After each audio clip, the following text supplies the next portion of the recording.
Something more. Chapter 7. He walked uphill very slowly, cautiously, listening to the creaking of the sinews and muscles around the magically healed wound. Although it seemed to be completely healed, he continued to protect the leg and not risk resting all his body weight on it. It was hot, and the scent of grass struck his head, pleasantly intoxicating him. The obelisk was not standing in the centre of the hill's flat top, but was further back, beyond the circle of angular stones.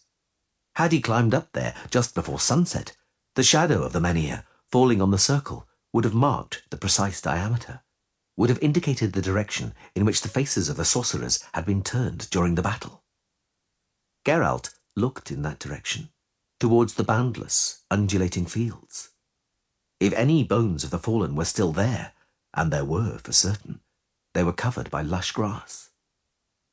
A hawk was circling, describing a calm circle on outspread wings, the single moving point in a landscape transfixed in the searing heat. The obelisk was wide at the base. 5 people would have had to link hands in order to encircle it. It was apparent that without the help of magic, it could not have been hauled up onto the hill. The surface of the menhir, which was turned towards the stone circle, was smoothly worked. Runic letters could be seen engraved on it, the names of the 14 who fell. He moved slowly closer. Jurga had been right. Flowers lay at the foot of the obelisk. Ordinary, wild flowers, poppies, lupins, mallows, and forget-me-nots. The names of the 14. He read them slowly from the top, and before him appeared the faces of those he had known. The chestnut-haired Trissmerigold, cheerful, giggling for no reason, looking like a teenager. He had liked her, and she had liked him. Lord Boar of Murivel, with whom he had almost fought in Vizima, when he had caught the sorcerer using delicate telekinesis to tamper with dice in a game. Lyta Naid, known as Coral, her nickname derived from the colour of the lipstick she used. Lyta had once denounced him to King Belorn, so he went to the dungeon for a week. After being released, he went to ask her why. When still without knowing the reason he had ended up in her bed, he spent another week there. Old Gorajd, who had offered him 100 marks to let him dissect his eyes, and 1,000 for the chance to carry out a post-mortem. Not necessarily today, as he had put it then. 3 names remained. He heard a faint rustling behind him and turned around. She was barefoot, in a simple linen dress. She was wearing a garland woven from daisies on long, fair hair, falling freely onto her shoulders and back. "Greetings," he said. She looked up at him with cold blue eyes, but did not answer. He noticed she was not suntanned. That was odd, then, at the end of the summer, when country girls were usually tanned bronze. Her face and uncovered shoulders had a slight golden sheen. "Did you bring flowers?" She smiled and lowered her eyelashes. He felt a chill. She passed him without a word and knelt at the foot of the menhir, touching the stone with her hand. "I do not bring flowers," she said, lifting her head, "but the ones lying here are for me." He looked at her. She knelt so that she was concealing the last name engraved in the stone of the menhir from him. She was bright, unnaturally, luminously bright against the stone. "Who are you?" he asked slowly. She smiled and emanated cold. "Don't you know?" "Yes, I do," he thought, gazing into the cold blue of her eyes. "Yes, I think I do." He was tranquil. He could not be anything else.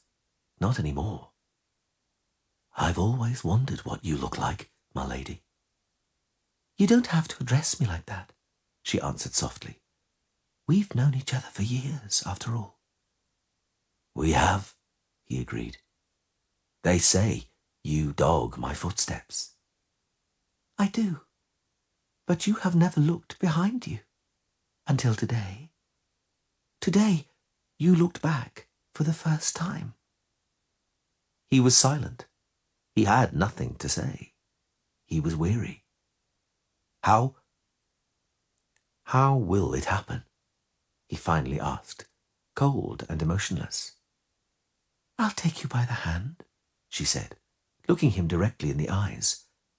I'll take you by the hand and lead you through the meadow, into the cold, wet fog. And then? What is there beyond the fog? Nothing, she smiled. There is nothing more.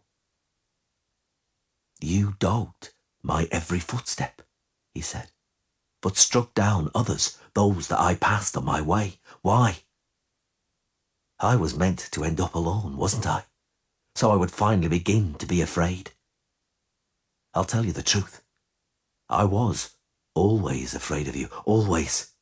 I never looked behind me out of fear, out of terror that I'd see you following me. I was always afraid. My life has passed in fear. I was afraid. Until today. Until today? Yes, until today. We're standing here, face to face, but I don't feel any fear. You've taken everything from me. You've also taken the fear from me. Then why are your eyes full of fear, Geralt of Rivia? Your hands are trembling. You are pale. Why? Do you fear the last, 14th name engraved on the obelisk so much? If you wish, I shall speak that name. You don't have to. I know what it is.